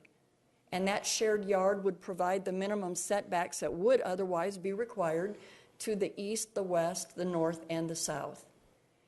As Joy indicated, they would then secure a homeowners association covenant agreement to ensure that that is maintained not by one individual property owner, but by the association as a whole.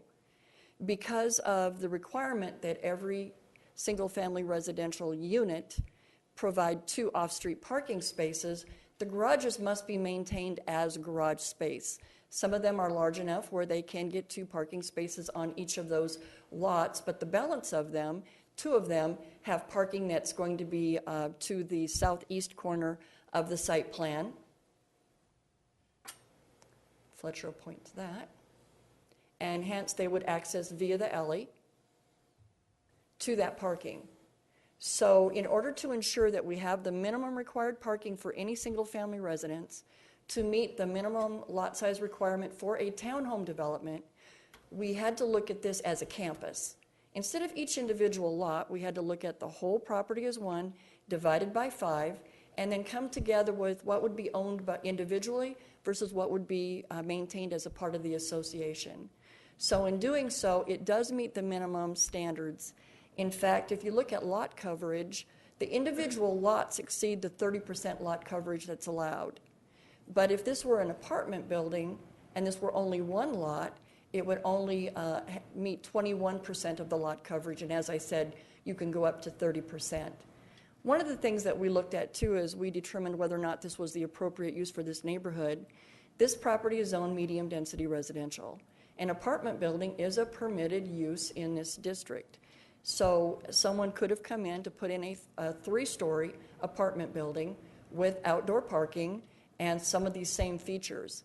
The fact that they are creating the individual lots that bring owner occupancy to these properties, creating these small lots, put it in a plan development, and put all these exceptions before you today.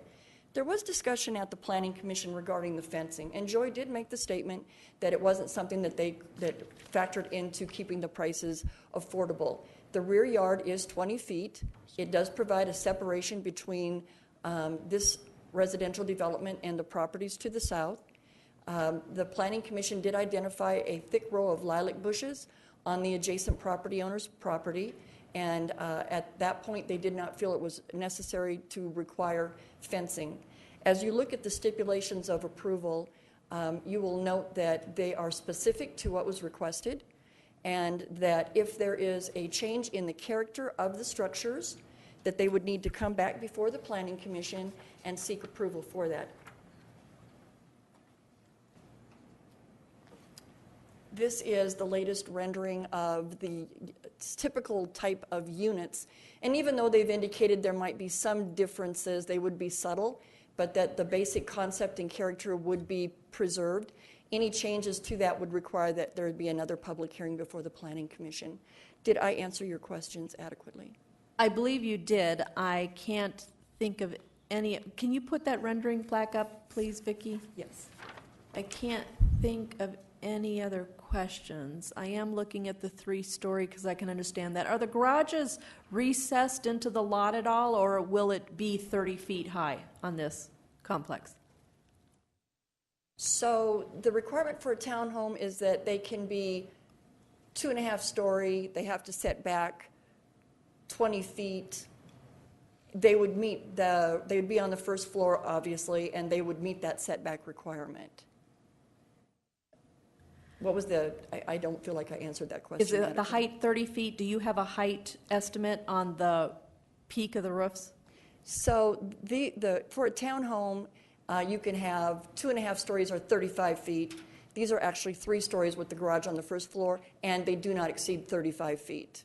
Okay. If this were an apartment building, it would be allowed to be 3-story, but because it's a townhome, it's 2.5 story. The height is the same. All right. Which Thank would you, be Vicki. permitted. Thank you. I think you have answered my question. I yield the floor. Jason Solomon. Thank you, Mr. Mayor. Ms. Gosvini, if you have any other things you'd like to say, I'm willing to give my time to you if that's... I really appreciate that. Yep, absolutely. I have 4 minutes and 45 seconds left, and you're welcome to have it. Thank you so much. Couple of problems that this development has is offering housing to very narrow population. We're talking about 1 bedroom that together the 2-story high is 700 something square foot. I live in a 740 square foot, 1 bedroom, 1 level. It's small. It's small.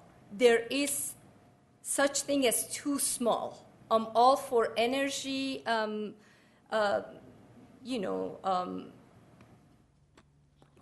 conservation, thank you, and affordable housing, but just to bring the cost down by pushing the limits is not going to provide quality living.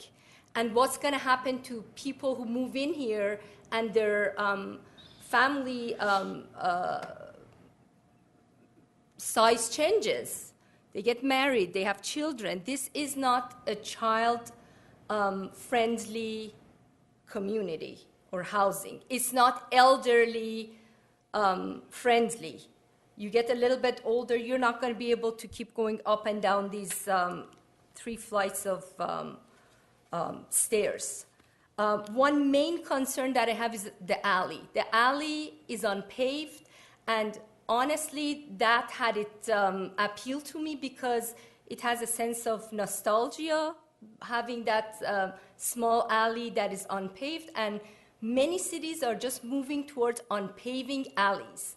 Why even bother paving that to allow parking behind? I wish that the lot drawing was still up, because the two proposed parking spaces are less than 6 feet away from the back of that east unit on this property.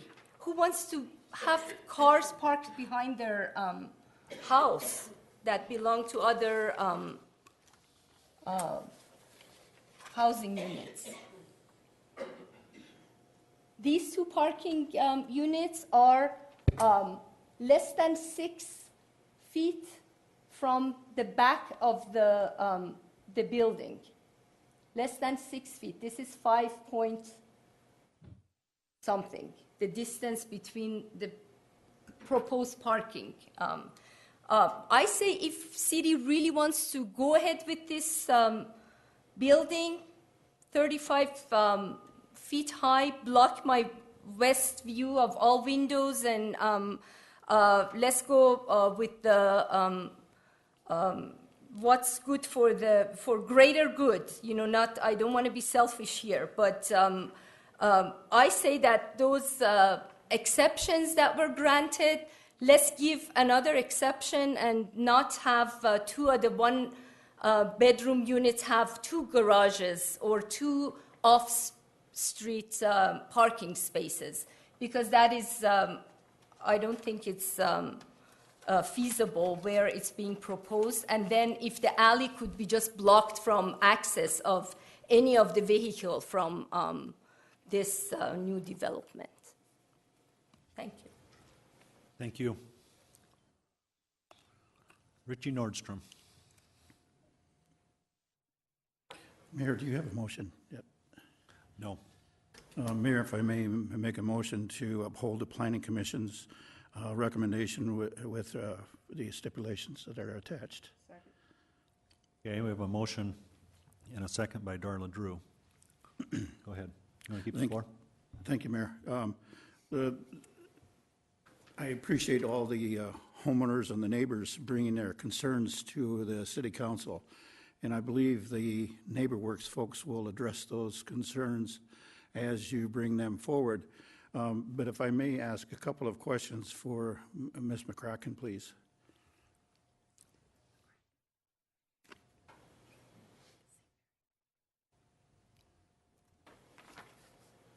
Thank you, Joy. I really appreciate you bringing this forward, and with the mayor's backing on this, I really support this plan because I've supported smaller houses for quite some time as well. But could you, and I've only got maybe 3 minutes to go here, so I'll ask a few questions here, and then you can address them if you can. Have you got a model for the covenants that you're planning on using for this neighborhood? Then the homeowners association that you're planning assembling and putting together, will they have bylaws, board of directors, et cetera? And if there is concerns from the neighbors, will they be able to come forward and address that? And the last or third question for you is on the screening that you are planning on putting in for the lilacs. They're going to take some maintenance on it as well, so could you address those 3 issues? I like the idea of screening on there, but it's going to take some maintenance as well. Those 3 issues for me, please. Covenants, okay, so you were talking about the covenants. Is that one of your questions? Yes. Okay, so yes, there are covenants that go with the homeowners association, and they have to, there's a huge meeting before they buy a unit so they all understand what the covenants are. And together they have to work together to maintain the property. And that also means working with their neighbors and being good neighbors. We all want to be good neighbors. And there are, so it is bylaws, yes, there'll be elected officers, and as I mentioned before, NeighborWorks will stay with them to make sure that the homeowners association is up, running, and functioning. And whether that's 1 year, 2 years, 3 years, whatever it takes so that we maintain the property and we maintain the neighborhood and be good neighbors. Addressing the lilacs, because I kind of garden myself, and I know that lilacs do take some maintenance, but if they are maintained, they do make beautiful hedges, and they would provide some really decent screening. So, we'll definitely look at what we can do to help maintain those lilacs so that they do create some screening between the properties. Did I answer all of your questions? You did, thank you. And I'll yield my time so that if someone needs it, I'll yield my time. Thank you. Lisa Modrick. Thank you, Mayor. Joy, I'll probably bring you up again here. I think something's going to come out and I'm going to ask you, so you might as well come on up. So I'd been at a meeting where the neighbor who has the lilacs had said, don't count on the lilac staying because he plans on, he's even been considering taking them down because they were old, but that then eliminates the screening because we're counting on somebody else to do a screening of what is now currently as the neighbors that are here today, everything from 30 years to 1 year, 2 years. So a nice range sitting here that's saying, well, we've always been these single-family homes, and now we have this density coming in, and yet there's some things with these strict regulations that are missing, and we'll address, I think, that screening, because I don't believe we should count on somebody else's screening to give them the feeling that the medium density coming into the neighborhood is accepted. So I feel like we're missing that stipulation on these excessive stipulations. Can you address why screening can't go in from within the Neighborhood Works Dakota Land Trust project? Quickly, because I've got 3 minutes and 38 seconds. Affordability. I mean, I don't know exactly what type of screening you're speaking of, but even to plant a hedge that long of lilacs, is kind of time-consuming and costly. And so that's why the screening was never considered, is because we want to keep these as affordable as possible. Right. So the picture shows the beautiful trees behind it, so it creates kind of a natural screening. So obviously it doesn't have any nice aged trees back there. So anything that happens when this goes up, it's going to not have any maturity at all. So it will be a long time before the neighborhood is feeling like it's part of the neighborhood. It's going to take some time.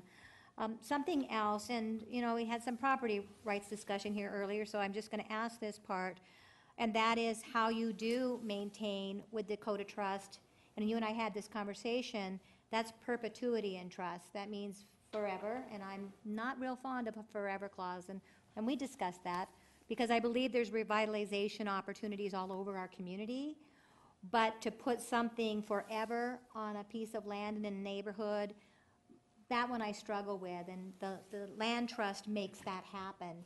So you would govern it in the beginning, but then you release your governance. Then what happens? Land trust doesn't release the governance of the land. Okay. And again, when you enter into the land trust, there's a very long, lengthy lease agreement that you abide to. You will maintain the property, and you have exclusive use of the property, and I can't go into it all because of time, but Dakota Land Trust is a way of creating affordable housing perpetually because it's an agreement between the homeowner and land trust. And the land. So then on top of that, we have our own city code and ordinances, which we're constantly working towards maintaining things that are in the ordinance, and this falls under that same process.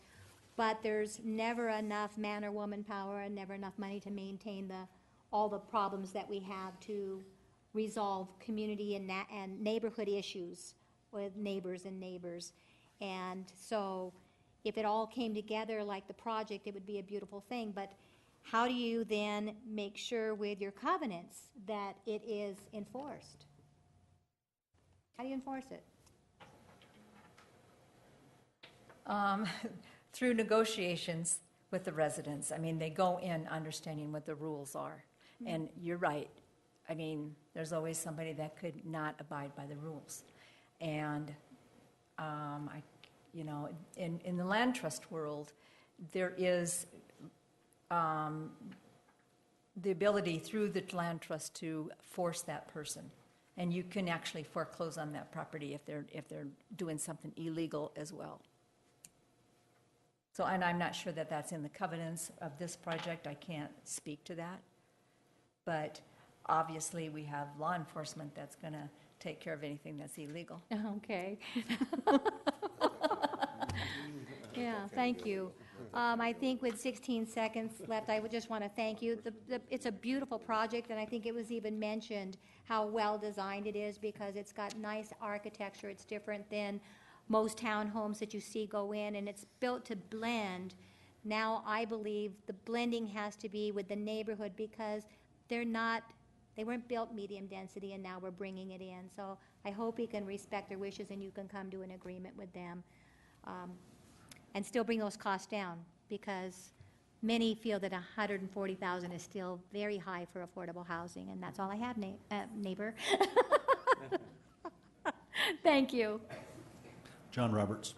Thank you, Mr. Mayor. You might as well stay there, Joy. Okay. Now, Lisa just said 140,000. Now I've heard 150, 125, now 140 from her. So where are we at now for the prices on the one-bedroom and the prices on the two-bedroom? We're in that 140 range, and we are still negotiating on what it's going to cost to get water to the sites, because we got to bring it across the street. But we're at 140. We do want to apply for a TIF, which will bring for 50,000, which would bring it down 10. NeighborWorks has our own down payment and closing cost assistance, which is a 0% loan due on sale, so they can bring it down, bring their mortgage down to 120.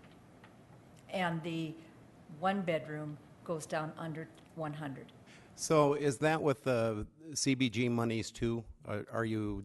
Did you get 20,000 already and you're asking for another 30,000, or, because I saw in your funding package you were asking for 50,000 from CBG? That has not been requested yet. We're waiting for requests for proposals so we can submit that. Can you tell me, do you know what your price per square foot is to build these? Yes, it's at if you take our total cost Yes. by the total dollar and by the total footage, it's about 105. Okay. Then at 100 excluding the garage. Okay, 105 for the living space. Okay. So at 105 per square foot on 700 units or 700 square feet, that's roughly 74,000. So all the rest in there is land costs and Land cost utilities and the garage. And the garage. Oh, the garage isn't Yeah, I didn't. in the square footage? Right. That was only living space. Okay. Well, I guess I'm looking at what the total square footage for the building would be. That's what I'm curious about. So, total square footage cost for the building, because I have some concerns, because there are builders out there building smaller unit houses, and they're building them at 130, 135 a square foot, and that's what the lot, the utilities, everything else. So you're looking at, 1,100 square foot units at, well, actually, here's one right here for $149,900. It's a 2-bedroom, 2-bath condo with a 1-car garage on a 4,000 square foot lot for $149,900 without any city, state, federal monies put into it. So I guess what I'm saying is, we have to make sure that these are really affordable if we're helping you out, because if we could help out the private sector and get them affordable, and in this case get them more square footage, because I'm kind of worried, like one of the neighbors said, that you may be building for a very specific group of people, and that doesn't really, in my opinion, make it affordable or low-income housing. So, I have some issues. I think my biggest issue I have, though, on this is they're three stories, and they're not sprinklered, and all the bedrooms are on the 3rd story.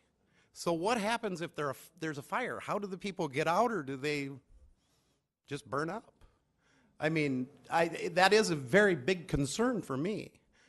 So, you know, and you have done wonderful work in North Rapid, absolutely wonderful work. I think it's a great project. I like the idea of more density. I'm not sure if I really like the idea of more density in an established residential neighborhood.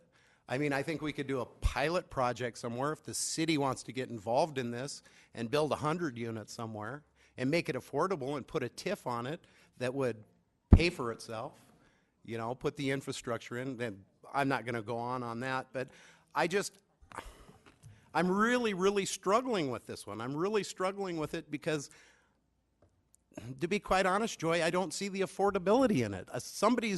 Somebody's doing well off of it, and I think that it's NeighborWorks. So I'm just concerned with it. So anyway, thank you very much.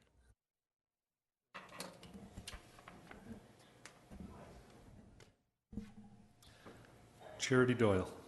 Thank you, Mayor. I'd like to call Vicki Fisher up, and while she's coming up, I think the day when we get to tell property owners what they need to build and who's profiting off of what probably is dangerous ground to tread into.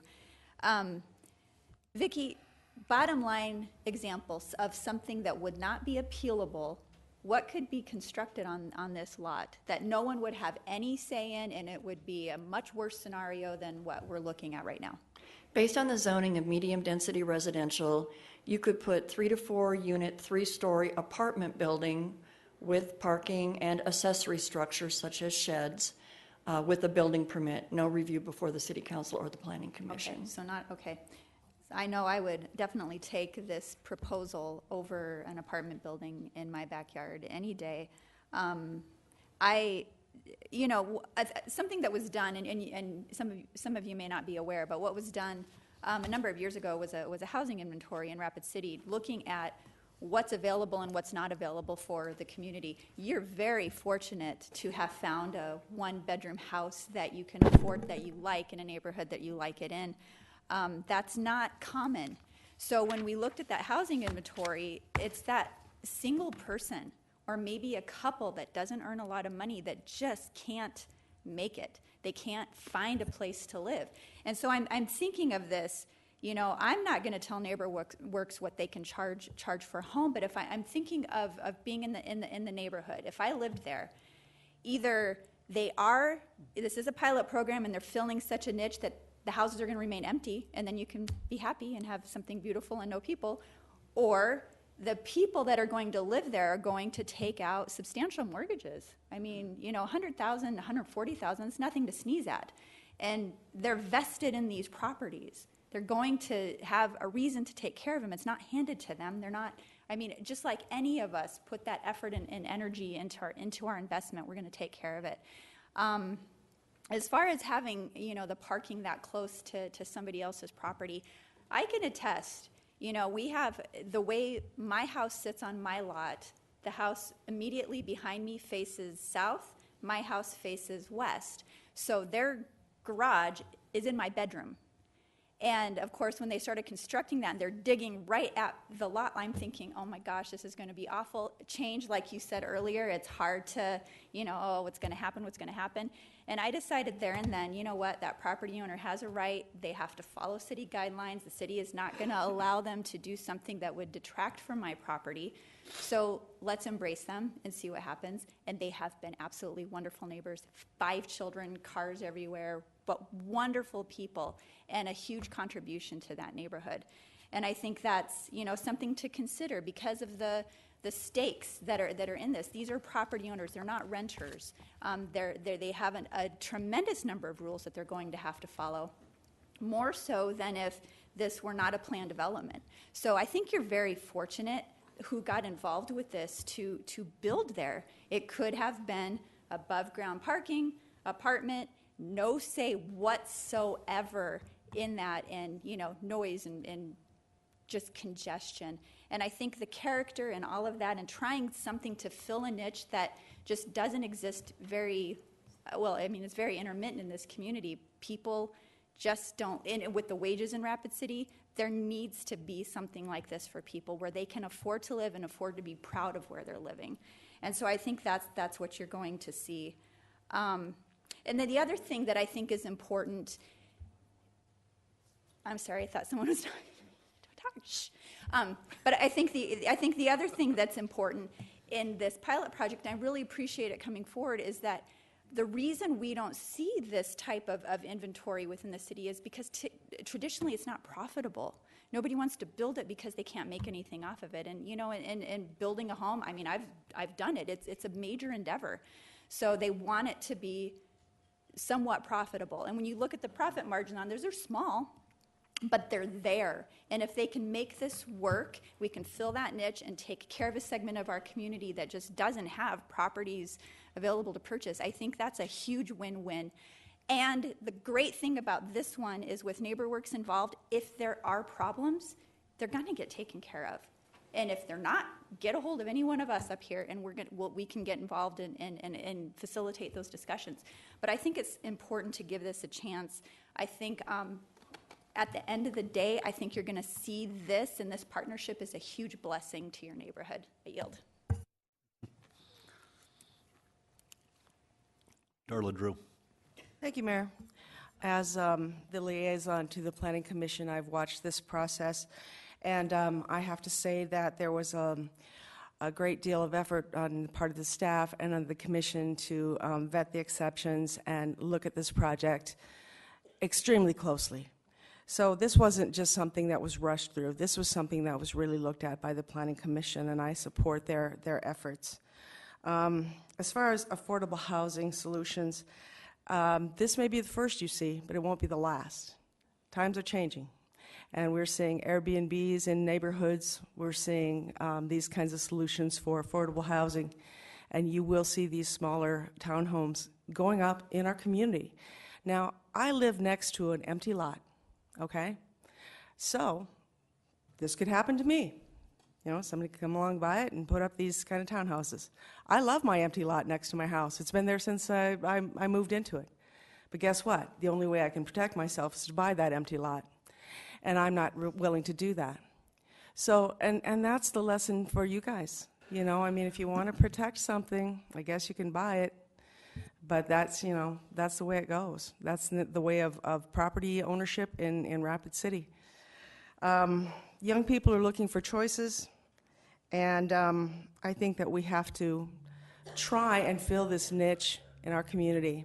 And I know I've said some unpopular things here, but that's just, you know, that's the lay of the land, folks. If you want to protect your area, I guess you could buy up all the property around it, or let somebody that's really going to do a great project, and it's going to be a great project, and I think you're going to be proud of it. And I hope we're proud of it too. I think that we'll see something really wonderful come from this, and this is the first one, and I guarantee you it's not the last. Thank you.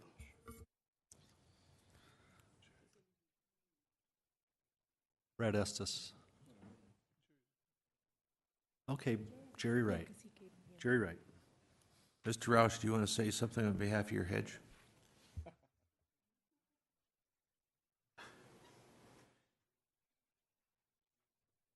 Those are my damn bushes.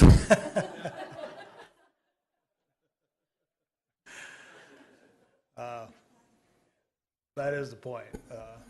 Those are my bushes. I can do what I want with them. And why should I have to sacrifice the cover because I want to change my yard? My kitchen window, which I love very much because it shows out on this nice, pretty apple tree that blossoms every spring, is just a joy for me, and I do have the bushes around it. So, but I don't want to lose that. The other point is, I don't think I'm asking for a lot. This is about $500 per unit to build that fence. $2,000, $2,500 fence. Not that sophisticated, not that hard to do, and yes, they can take care of it. But I'm not the new guy on the block. You know, darn it. So why do I have to build a fence? As far as buying the property goes, I can't afford it. Real simple. and neither can Petterstru. I gotta always say it backwards. So I would ask for that. I'm still asking for it. I mean, I don't think that's a lot to do. It is, and I realize there are other things that could happen to that lot that would be a lot worse, that I would go, oh my gosh, what do we have now? So I'm willing to try it, I guess, but protect the neighborhood. And whatever you can do for Petterstru, do for her, but just standing in and say, hey, we picked you guys to have an experiment. That's not right. Not especially with our voice going out the window. So do something for us. As far as the calls go, I've been the guy, I'm on a first name basis with the police department. So get into that sometime. Looking at some neighbor that's going, he just won't cooperate. That is a headache, I'm telling you. Done, Jerry? Brad Estes. Thank you, Mr. Mayor. I been listening here, like as everybody, and I'm trying to sort this out because this reminds me a lot about a decision we had to make months ago on North Haynes, where there's this empty lot across from these homes, and you probably didn't know this lot was MDR. You had the old dilapidated house across from you, and there might have been 2 buildings on there, and legal non-conforming, and you're just dang happy to see it go away. But you probably didn't know, we cannot unwind the fact that it's MDR, and with that comes the ability to put multiple units on it. And that being said, we cannot unwind the ability to build 35 feet high. Mr. Roush, you can do what you want as far as I'm concerned with your lilac bushes. I mean, I'm not going to sit here and tell you what I think you should do. And I'm sure your view is awesome, and yours. I hate you talk so well, but your view. I'm going to tell you a story here in a second. But your view would, in my mind, would probably be blocked by a 1-story building. You're enjoying a heck of a view because the lot's vacant right now. If I had to guess, I walked my wife over to Founders Park and talked her into buying a half-acre lot on the corner, and we could see M Hill. I like to ride M Hill every day. We could see M Hill. I didn't do my due diligence. There are 2 18-unit apartment buildings, 4-story high, blocking my view. I could, nothing I could do. I should have done, and so it's, and the dilemma we had at North Haynes is that. I feel it's similar to this situation. It was the better of the 2 evils. I mean, I think townhouses are not new in town. And these are not tiny houses. They're not on a skid. They're not on wheels. So,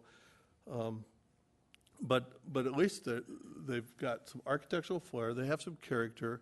You've even praised in keeping with the area. But the thing of it is, somebody could go over there and build one big, ugly apartment, and you have no control over who they rent to either. So I think the great thing about this is you're going to have neighbors who hopefully have pride in ownership, and I got my fingers crossed that this deal works. But townhouses is not an experiment in this town. We have them all over. So I don't view this as an experiment. I view this as trying to build smaller square footage is something a little new to the area. But, when I look at it, I'm trying to figure out, when I'm looking at what you want, what you're asking in your compelling arguments are some things that we don't have the capability on MDR to unwind. So anyway, I hope that this doesn't interrupt your life as much as 36 apartment units across the street from me have interrupted mine. Thanks. Okay, motion on the floor is to uphold the Planning Commission's approval of the project. All in favor of that motion, say aye. Aye. Opposed, say no. Okay, the motion passes with 1 no. Thank you, everyone, for coming and for taking part in this. Next on the agenda is the bill list for February 6th. We'll go to Finance Officer Pauline Sumption. Thank you, Mr. Mayor. There are no additions to the bill list, so the total is that which is attached at $9,316,979.81. Okay, we have a motion to approve by Nordstrom and a second by Doyle. All in favor, say aye. Aye. Opposed, say no. Motion carries. Okay, we have a motion by Doyle to go into executive session, second by Scott. All in favor, say aye. Aye. Opposed? We're in executive session.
Okay, we're back. We could have a motion to come out of executive session. Second. Okay, motion by Doyle and second by Scott.